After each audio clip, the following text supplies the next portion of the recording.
Good morning बच्चों, मैं अजय कुमार आप सभी को जिला शिक्षा विभाग गोपालगंज की ओर से स्वागत करता हूं। मैं पिछले क्लास में आपको हेनरी का नियम के बारे में चर्चा कर रहा था। उसके पहले बताया था कि किसी ठोस को जब द्रव में घुलाते हैं तो उसमें कौन कौन सा भौतिक परिवर्तन होता है या कौन सा ऐसा कारण होता है जो उसकी विलेयता पर प्रभाव डालता है। यानी चीनी को अगर हम जल में घुलाएंगे तो उसके घुलने में कौन कौन सा ऐसा जैसे दाब हो गया, ताप हो गया, कौन सा ऐसा भौतिक कारक है जो उस पर प्रभावित करता है, वही हम चर्चा कर रहे थे।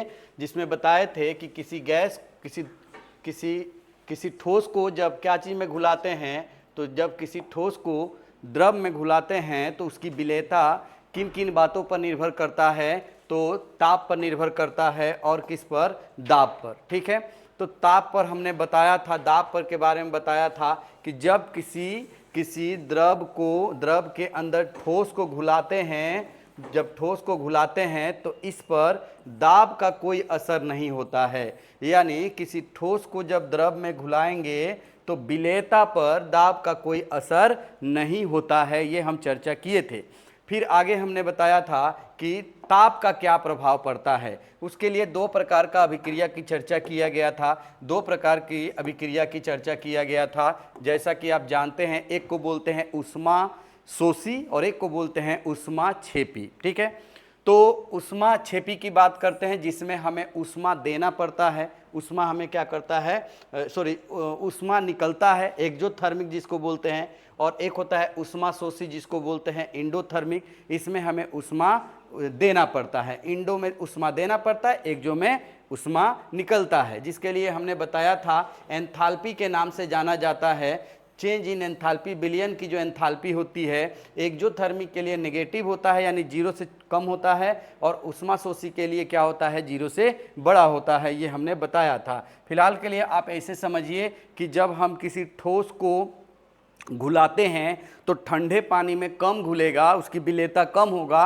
और गर्म करने पर उसकी विलेयता क्या हो जाती है, बढ़ जाती है। लेकिन यहाँ रिएक्शन के बारे में भी सोचना है, इंडोथर्मिक है कि एक्सोथर्मिक है। ठीक है, अब आता है गैस का द्रव में विलेयता को प्रभावित करने वाले कारक। किसी गैस को द्रव में जब घुलाते हैं तो उस पर कौन कौन से कारक होगा, जैसे दाब का असर देखेंगे और ताप का भी प्रभाव देखेंगे। ठीक है, तो सबसे पहले हम देखते हैं ताप का प्रभाव। इसके बारे में हमने चर्चा किया था कि ताप जो होता है बढ़ाने पर गैस की विलेयता क्या हो जाती है, घट जाती है। यानी गर्म जल में कम गैस घुलेगा और ठंडे जल में ज़्यादा गैस घुलेगा।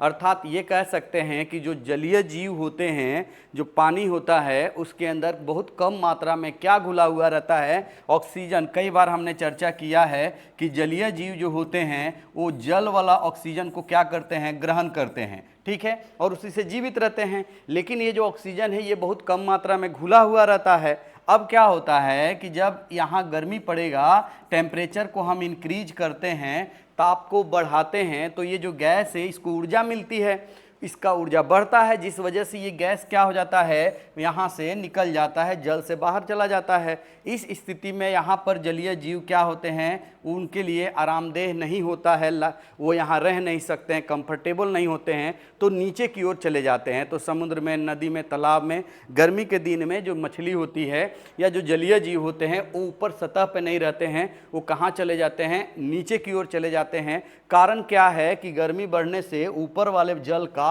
जो ऑक्सीजन है वो उड़ जाता है, वाष्प बन जाता है एक तरह से, मतलब यहाँ से जल भी वाष्प बनेगा, गैस भी उड़ेगा, जिस वजह से ऑक्सीजन नीचे की ओर ज़्यादा रहेगा और जलीय जीव नीचे चला जाएगा। तो हमें तो जलीय जीव के बारे में चर्चा नहीं करना था, हमें चर्चा करना था कि जब किसी गैस को किसी द्रव में घुलाते हैं तो उस पर ताप का क्या प्रभाव पड़ता है। तो हम समझ गए कि अगर ताप बढ़ाएंगे तो उस विलयन में विले की विलेयता जो होती है वो क्या हो जाएगी, घट जाएगी, कम हो जाएगा। ताप बढ़ाएंगे, विलेयता घट जाएगा, गैस कम घुलेगा। कब, जब हम बात करते हैं किसी गैस को द्रव में घुलाते हैं। और उसी तरीका से विपरीत अगर हम बात करें तो जब किसी विलयन का ताप को घटाते हैं, कम ताप रखते हैं तो उसमें गैस ज़्यादा घुलता है, यानी निम्न ताप पर ज़्यादा गैस घुलेगा और उच्च ताप पर क्या होगा, कम गैस घुलेगा। तो गैसों का द्रव में विलेयता के बारे में हमने समझाया ताप के बारे में। तो ये चीज़ हमने पहले भी चर्चा किया था कि ठंडे पानी में यानी जल में ऑक्सीजन क्या होता है, अधिक मात्रा में घुला हुआ रहता है और वहाँ आसानी से जलीय जीव रह सकते हैं। जबकि ताप बढ़ता है तो जब जल गर्म जल होता है वहाँ पर ऑक्सीजन क्या हो जाता है, कम घुलता है और उस स्थिति में जलीय जीव क्या होते हैं, कंफर्टेबल नहीं हो पाते हैं। गर्म जल के लिए याद रखिएगा, ठीक है। तो यहाँ तक था, आपने समझा था। अब आता है हेनरी का नियम। ये तब आता है जब हम बात करते हैं प्रेशर का, क्योंकि जब किसी बिले में, जब किसी विलायक में, विलायक मतलब जल ले लेते हैं, द्रव ले लेते हैं, इसमें जब गैस को घुलाते हैं तो ये दो बातों पे निर्भर करता है। एक होता है ताप और एक होता है दाब। एक होता है ताप और एक होता है दाब। ताप के बारे में हमने चर्चा किया कि जब ताप कम रहेगा तो गैस ज़्यादा घुलेगा और ताप ज़्यादा रहेगा यानी गर्म हो जाएगा द्रव तो वहाँ गैस कम घुलता है। ये समझ गए। अब आते हैं दाब के बारे में बताने के लिए। दाब के बारे में बताने के लिए एक हेनरी का नियम आता है। हेनरी ने समझाया कि किसी द्रव के अंदर जब किसी गैस को घुलाते हैं तो उसकी मात्रा, दाब की, गैस की जो मात्रा यानी मोलों की संख्या जो होती है वो कितना ज़्यादा घुलेगा वो निर्भर करता है इस गैस के आंशिक दाब पर। यानी इस गैस का दाब ज़्यादा होगा तो गैस ज़्यादा घुलेगा, गैस कम, दाब कम होगा तो गैस कम घुलेगा। यानी दाब सीधे सीधी समानुपाती होता है, कह सकते हैं किसके, विलेयता का। यानी यदि दाब ज़्यादा रहेगा, उच्च दाब रहेगा तो गैस ज़्यादा घुलेगा, निम्न दाब रहेगा तो गैस कम घुलेगा। ये सिंपल सी बात है, ठीक है।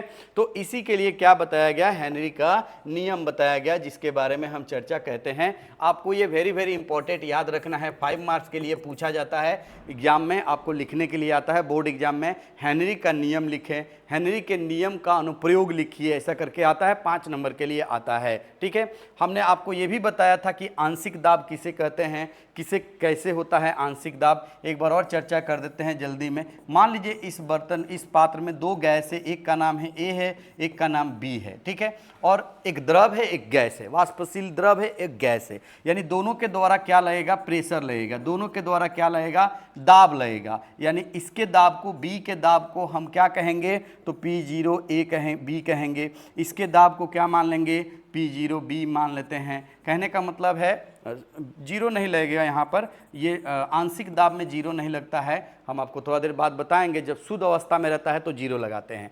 तो Pb क्या है, तो कहिएगा सर B का आंशिक दाब है। आंशिक दाब मतलब इसमें टोटल दाब अगर है, उस दाब में B का कितना हिस्सा है, A का कितना हिस्सा है, इसको हम पार्शियल प्रेशर कहते हैं, आंशिक दाब कहते हैं, ठीक है। क्या कहते हैं, आंशिक दाब कहते हैं। मान लीजिए टोटल प्रेशर जो है अगर 10 ATM का है टोटल प्रेशर, उसमें से B का कितना हिस्सा है, मान लीजिए 7 ATM है, तो इसके आंशिक दाब को कहेंगे क्या है, 7 ATM है। तो बचा हुआ 3 ATM किसका हो जाएगा, A का आंशिक दाब। आंशिक दाब से रिलेटेड शब्दों को समझाया था पिछले क्लास में, थोड़ा सा रिमाइंड किया। टोटल दाब में से किसी एक का कितना दाब है हिस्से में, उसी को आंशिक दाब कहते हैं। अब हेनरी ने कहा, क्या कहा, इस नियम के अनुसार स्थिर ताप पर, क्योंकि ताप घटा बढ़ा नहीं सकते, हमने जैसा कि बताया कि अगर ताप को घटाते बढ़ाते हैं उस स्थिति में आपको क्या हो जाएगा, उस स्थिति में उच्च ताप पर कम गैस घुलेगा, निम्न ताप पर ज़्यादा गैस घुलेगा। तो ताप को हम स्थिर कर देते हैं ताकि ताप बढ़ाने घटाने वाली स्थिति न हो। तो ये हमेशा ताप क्या रहेगा, स्थिर रहेगा। अब इस गैस में घुले हुए बिले या गैस, इस द्रव में घुले हुए गैस की जो मोलों की संख्या होगा उसको हम मान लेते हैं XA मान लेते हैं। इस द्रव के अंदर कोई गैस घुला हुआ है, उस गैस का मोलों की संख्या को हम क्या मानते हैं, XA मान लेते हैं। और उसके दाब, उसके आंशिक दाब को क्या मान लेते हैं, PA मान लेते हैं। यानी इस पात्र में जो ये गैस के द्वारा लगाया गया आंशिक दाब होगा उसको हम मान लेते हैं क्या, PA, और मोलों की संख्या क्या मान लेते हैं, XA। तो हेनरी ने कहा कि जो मोलों की संख्या होती है वो सीधे समानुपाती होती है किसके, आंशिक दाब के बराबर होता है, आंशिक दाब के सीधे समानुपाती होता है। यानी जितना ज़्यादा दाब रहेगा उतना ज़्यादा गैस घुलेगा, सीधी सीधी बात है। दाब कम होगा तो गैस भी क्या होगा, कम घुलेगा। ये किसने बताया था, हेनरी ने। क्या बताया था कि किसी गैस का विलेयता यानी किसी गैस के विलेयता अर्थात मोलों की संख्या सीधे समानुपाती होती है किसके, उस गैस के आंशिक दाब के। ठीक है ना, किसी गैस की मोलों की संख्या क्या होती है, आंशिक दाब के क्या होता है, सीधे समानुपाती होता है। यहाँ लिखा गया है, हम पढ़कर सुना देते हैं। स्थिर ताप पर किसी विलायक के निश्चित आयतन में घुली हुई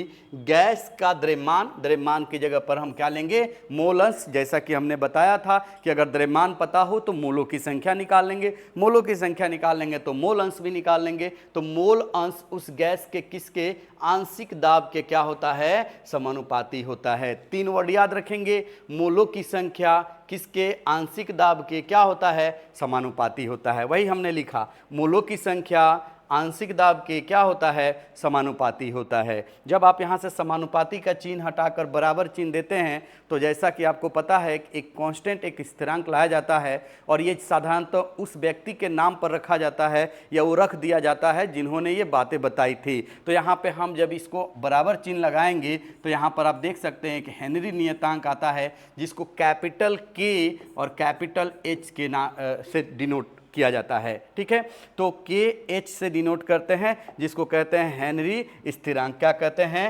हेनरी स्थिरांक के नाम से जाना जाता है या हेनरी नियतांक के नाम से जाना जाता है। समझ गए आप लोग। हेनरी का नियम क्या है, एक बार कोई पूछे कैसे बताएंगे कि किसी द्रव के अंदर जो गैस घुलता है वो दाब पर किस प्रकार से निर्भर करता है, दाब कम रहेगा, ज़्यादा रहेगा, गैस ज़्यादा घुलेगा, कम घुलेगा। इन सब बातों को समझाने के लिए हेनरी का नियम आता है और वो कहता है कि किसी गैस का मोलों की संख्या सीधे समानुपाती होता है किसके, आंशिक दाब के। अब उल्टा भी कर सकते हैं, आंशिक दाब जो होता है वो सीधे समानुपाती होगा किसके, गैस के मोलों की संख्या। बात वही है, जब मोलों की संख्या ज़्यादा हुआ इसका मतलब आंशिक दाब ज़्यादा होगा और अगर आंशिक दाब ज़्यादा हुआ तो मोलों की संख्या ज़्यादा हुआ। तो इस हिसाब से इस तरीक़ा से इक्वल साइन लिखकर यहाँ लिखा गया है। तो ये है हेनरी का फॉर्मूला, याद रखेंगे, जिसमें पी क्या है, गैस का आंशिक दाब हो गया, के एक्स क्या है, गैस की मोलों की संख्या हो गया और के एच क्या है, हेनरी स्थिरांक होता है। क्या होता है, हेनरी स्थिरांक। कोई पूछे इसका मात्रक क्या होगा तो इसको तिरछा तिरछी गुना करेंगे तो ये पी ए बराबर है एक्स के एच एक्स ए करके है, आगे पीछे लिखा गया है। अगर इसकी मात्रक पूछा जाए तो ये यहाँ आकर भाग हो जाएगा तो एक्स ए हो जाएगा इक्वल टू के एच होगा। आपको पता है कि जो मोल अंश होता है, मोल अंश उसकी कोई भी मात्रक नहीं होती है, तो इसका मात्रक नहीं होगा तो केवल किसका मात्रक होगा, दाब का। यानी जो के एच है हेनरी नियतांक, उसका भी मात्रक वही होगा जो दाब का मात्रक होगा। अगर एटीएम दिया है तो एटीएम होगा। ठीक है, तो जो प्रेशर का यूनिट होगा वही किसका यूनिट होगा, हेनरी नियतांक का यूनिट होगा। ठीक है, अब आता है कि इसमें ग्राफ आता है। आप कभी पढ़े होंगे 11th क्लास में, फिजिक्स वगैरह में, मैथ वगैरह में ग्राफ के बारे में पढ़ाया जाता है कि y जो होता है वो डायरेक्टली प्रोपोर्शनल टू x का ग्राफ कैसा होता है। तो आप कहिएगा सर स्ट्रेट लाइन होता है, इस तरीक़ा से खींचा जाता है। क्या होता है, स्ट्रेट लाइन होता है जिसमें स्लोप भी आपको पता होगा कैसे होता है। तो मान लीजिए यहाँ पर हमने लिखा था पी ए सीधे समानुपाती होता है x से और जब बराबर चिन्ह दिया जाता है तो यहाँ पर ये जो नया आया है यही इसका क्या हो जाएगा, स्लोप हो जाएगा। स्लोप हो जाएगा, स्लोप पॉजिटिव हो जाएगा तो यहाँ पर ये क्या हो जाएगा, के एच हो जाएगा। एक तरफ हो जाएगा आंशिक दाब और एक तरफ हो जाएगा मोलों की संख्या। एनसीईआरटी में इस तरीक़ा से ग्राफ दिया हुआ है, कन्फ्यूज नहीं होना है, बस ऐसे याद रखना है। ठीक है, अब आता है इसका अनुप्रयोग। हेनरी के नियम के क्या चीज़, अनुप्रयोग। अनुप्रयोग का मतलब ये कहाँ कहाँ यूज होता है, किस तरह से हमारे काम आता है। किसी गैस को किसी द्रव में घुलाना हो तो हम कैसे घुलाएंगे कि गैस ज़्यादा से ज़्यादा घुला हुआ रहता है, इसकी थोड़ा सा चर्चा करते हैं। ये सब आता है आपके बोर्ड एग्जाम में 5 नंबर के लिए आएगा। कैसे सवाल आएगा, हमने बताया VVI किया कि हेनरी का नियम लिखें, प्रश्नवाचक चिन्ह देगा और फिर लिखेगा हेनरी के अनुप्रयोग को लिखें तो 3 और 2 करके 5 नंबर में दिया जाता है। तो अनुप्रयोग मतलब एप्लीकेशन, कहाँ कहाँ ये यूज होता है।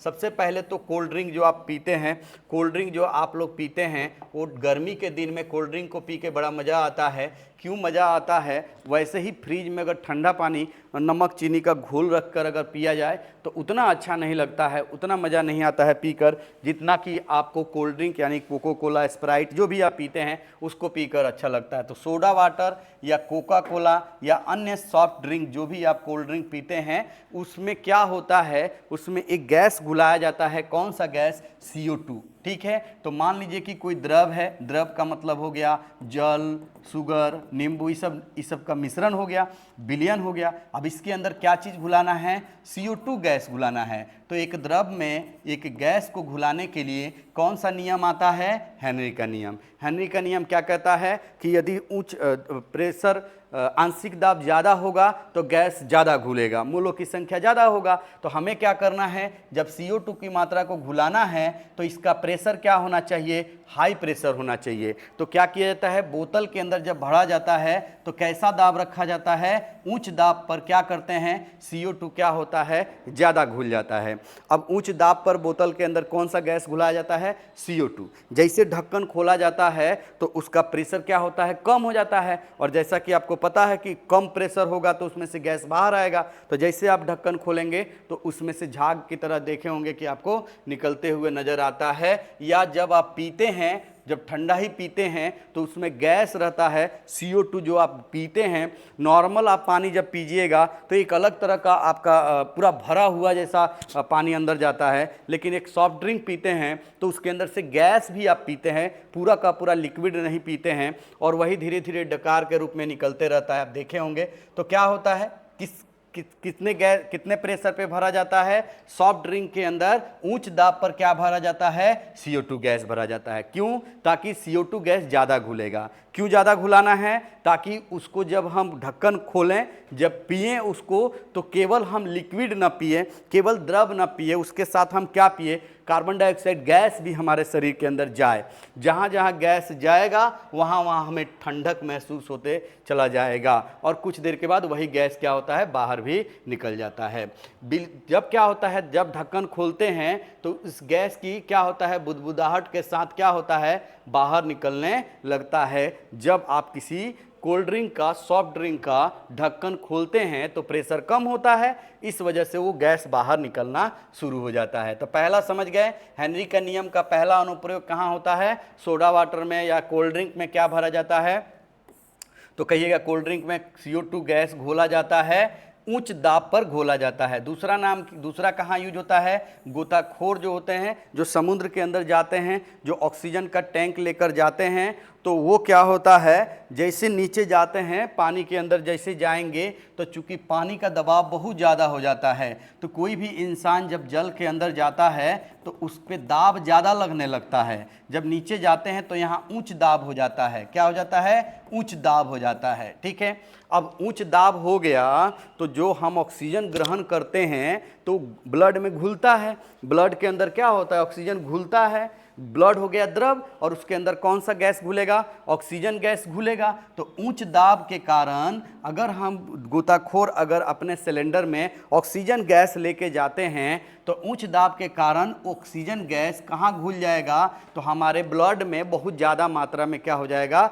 घुल जाएगा। क्या हो जाएगा? घुल जाएगा। बहुत ज़्यादा मात्रा में ऑक्सीजन क्या हो जाएगा? घुलना शुरू हो जाएगा। इस स्थिति में क्या हो जाएगा? जितना ऑक्सीजन चाहिए उससे ज़्यादा ऑक्सीजन बहुत ज़्यादा पर्याप्त मात्रा में मिलने लगेगा। तो क्या होगा? हम लोग जैसे अभी नॉर्मल हैं, हम लोग नॉर्मली जब ज़मीन पे रहते हैं तो हमारा जो प्रेशर है 1 ATM का लगता है। हमारा प्रेशर शरीर पे कितना का लगता है? 1 वायुमंडलीय दाब के बराबर लगता है, और उसी हिसाब से ऑक्सीजन जाता है और उतना ही घुलता है। तो हम क्या रहते हैं? हम लोग सही तरीक़ा से अपना वर्क कर पाते हैं। अब दबाव ज़्यादा हो जाने के कारण से ब्लड में ज़्यादा ऑक्सीजन घुलने लगेगा, ठीक है। इस चीज़ से बचने के लिए हम क्या करते हैं, उसके सिलेंडर के अंदर क्या मिलाया जाता है, हीलियम मिलाया जाता है, नाइट्रोजन मिलाया जाता है। एक्चुअली में हम ऑक्सीजन प्योर तो ले नहीं सकते हैं, क्योंकि बहुत सांद्रित रहता है, तो उसमें नाइट्रोजन मिलाते हैं। क्या होता है, नाइट्रोजन मिला के ही सांस में लिया जाता है। तो जब ऑक्सीजन ब्लड में घुलेगा तो नाइट्रोजन भी घुल जाएगा।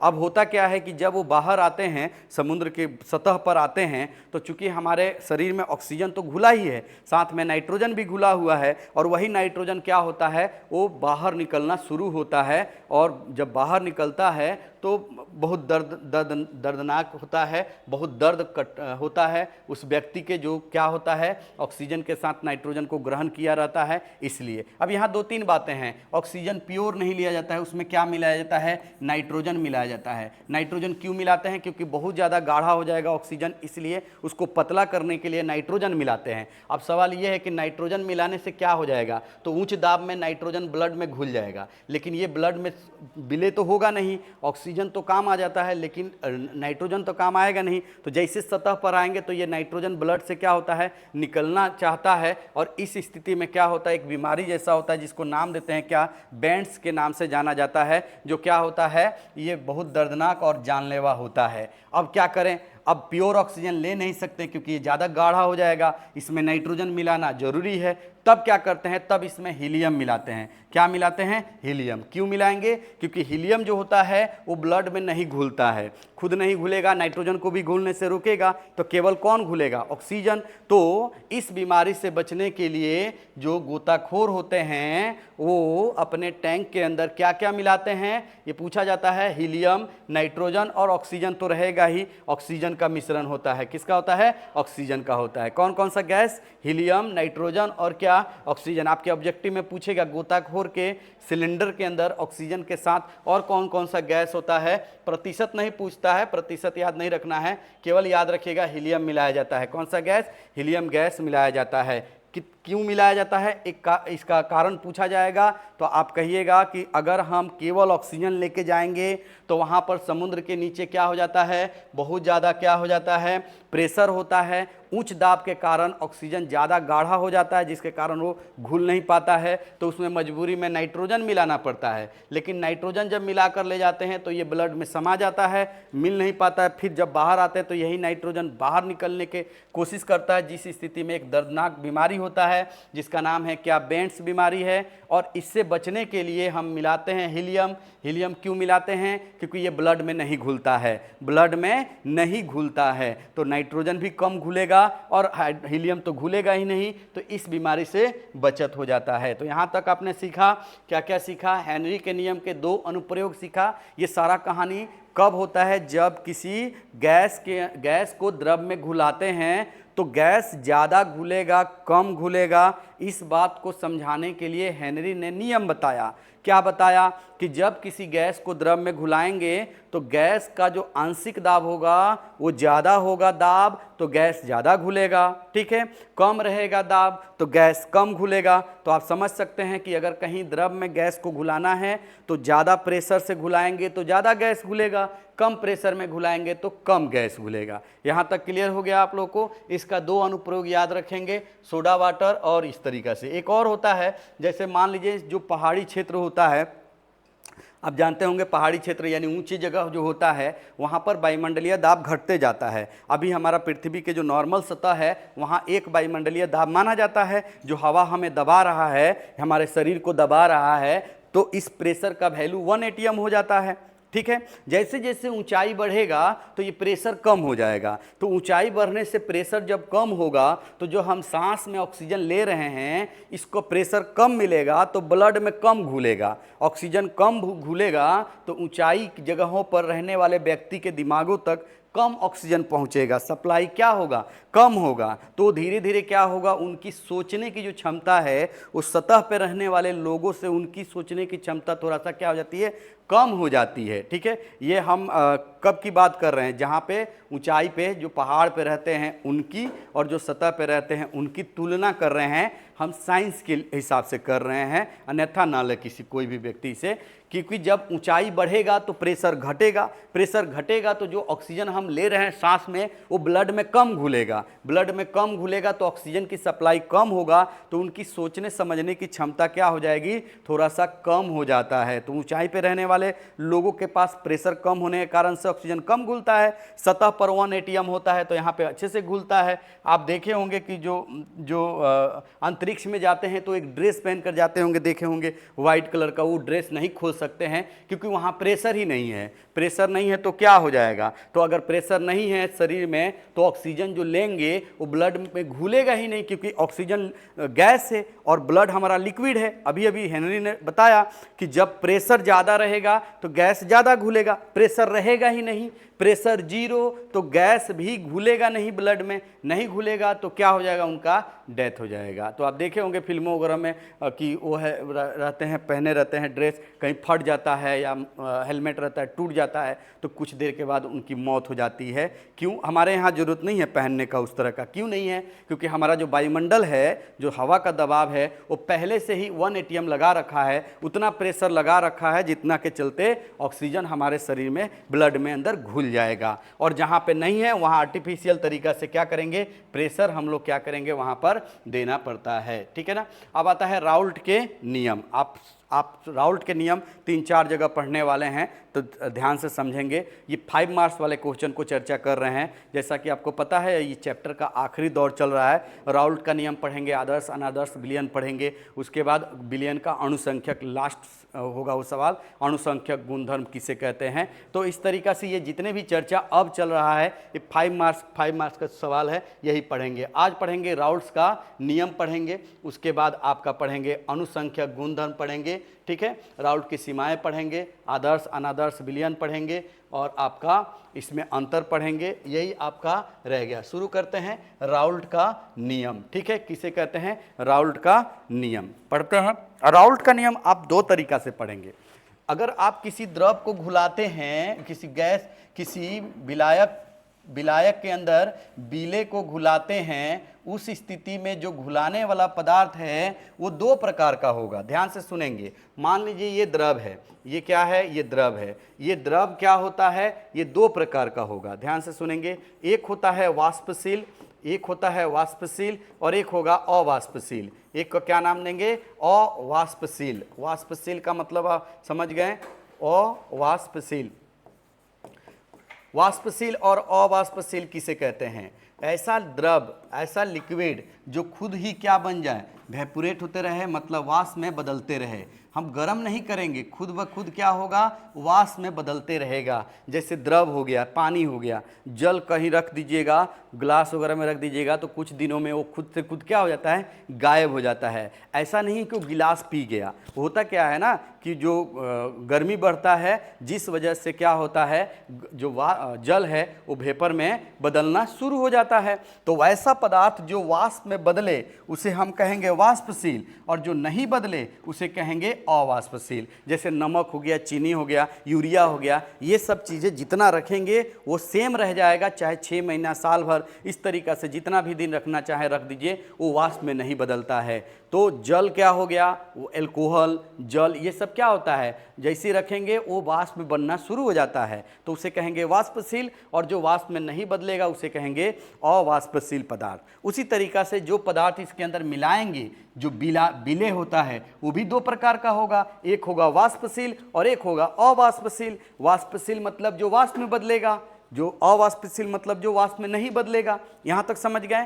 तो ये हमेशा क्या लेंगे, ये तो हमेशा वाष्पशील लेंगे, यानी जो विलायक होगा, द्रव होगा। हमने कई बार बताया होगा आपको कि जैसे कि आप जल को विलायक मानते हैं तो ये हमेशा वाष्पशील लेते हैं। सवाल ये है कि जो विलय लिया जाता है ये 2 प्रकार का होता है। एक होगा वाष्पशील और एक होगा अवाष्पशील। अभी जो राउल्ट का नियम समझा रहे हैं इसमें याद रखिएगा, इसमें आपको वाष्पशील द्रवों के लिए याद रखिएगा ये लिया जाता है, यानी ये वैसा है जो हमेशा वाष्प में बदले। जैसे कोई भी, जैसे मान लीजिए कि एल्कोहल ले लेते हैं, एल्कोहल को जल में मिलाना है तो एल्कोहल क्या हो जाएगा, वाष्पशील होना चाहिए। यहाँ पे अभी नमक नहीं ले सकते हैं, चीनी नहीं ले सकते हैं, क्यों? क्योंकि राउल्ट का नियम जो अभी बता रहे हैं, आगे भी राउल्ट का नियम बताएंगे, 4-5 जगह चर्चा होगा तो स्पष्ट रूप से क्लियर रहेगा। आगे के जितने भी सवाल रहेगा उसमें लिखा रहेगा कि वाष्पशील विलेय के लिए बताइए, अवाष्पशील विलेय के लिए बताइए। तो क्लियर रहना है आपको। अभी जो बात किया जा रहा है ये कैसे पदार्थ के लिए, तो वाष्पशील के लिए बात किया जा रहा है। वैसा पदार्थ जो क्या बन जाए, वाष्प में बदल जाए, उसको हम जल में डालेंगे। जल पहले से ही क्या है, वाष्पशील है, तो दोनों का दोनों क्या होगा, वाष्पशील होगा। और इस स्थिति में हम देखेंगे जब वाष्प बनता है, कोई लिक्विड जब वाष्प बनता है तो वो क्या करता है, वाष्प जब बनता है, जब वेपर बनता है, कोई भी लिक्विड, कोई भी सॉलिड जब वाष्प बनता है इस तरीका से, तो जाते जाते ये सतह पर दाब लगाता है। क्या लगाता है, ये बन रहा था, इसका नाम वाष्प है। जब ये ऊपर की ओर जाता है तो ऐसे केहुनिया देता है। मान लीजिए दो दोस्त बैठे हैं, एगो दोस्त उठ के जा रहा हो किसी कारण से, तो देखे होंगे वो जाते जाते ऐसे केहुनिया देता है, या ऐसे ऐसे पैर पकड़ के अपने दोस्तों को उठ के जाता है। उसी तरीका से जब कोई द्रव गैस में बनता है, वाष्प में बदलता है, तो जाते जाते ये सतह पर क्या लगाता है, दाब लगाता है। इसी दाब का नाम हो जाएगा क्या, वाष्प दाब। क्या नाम हो जाएगा, वाष्प दाब।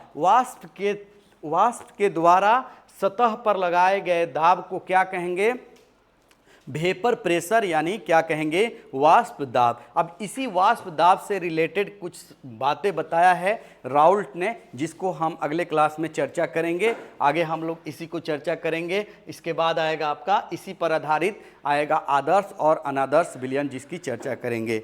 आशा करते हैं कि आपको ये सारी चीज़ें जो बताया जा रहा है मेरे द्वारा वो आपको समझ में आ रहा होगा। सिंपल शब्दों में, आसान से शब्दों में हम आपको समझाने की कोशिश करते हैं कि आपको समझ में आए। फिर आप इनके बड़ी बढ़िया शब्दों में लिखेंगे, फिर आपको नंबर मिलेगा। पहले तो आपको समझना जरूरी है। अगर समझ में आ जाएगा तो उस चीज़ को आप अपने भाषा में लिखेंगे तो आपको अच्छा नंबर मिलेगा। अन्यथा आप किताब की भाषा रट कर जाएंगे और वही लिखेंगे तो नंबर कटेगा। तो देखे होंगे नंबर सब कुछ लिख ही देता है लोग, लेकिन उसी में किसी का नंबर ज़्यादा आता है, किसी का कम आता है। उन बच्चों को ज़्यादा आता है जो क्या करते हैं, अपनी भाषा में समझाने की कोशिश करते हैं, तो वो ज़्यादा नंबर मिलता है। तो हम भी आपको क्या कर रहे हैं, आसान शब्दों में समझाने की कोशिश कर रहे हैं केमिस्ट्री का पहला चैप्टर।